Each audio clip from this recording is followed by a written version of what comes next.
చక్కని సీతకి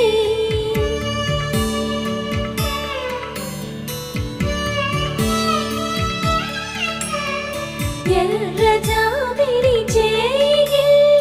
రాముడేడని అడుగుతుంటే చూడలేదని పెదవి చెప్పే చెప్పలేమని కనులు చెప్పే నల్ల పూసై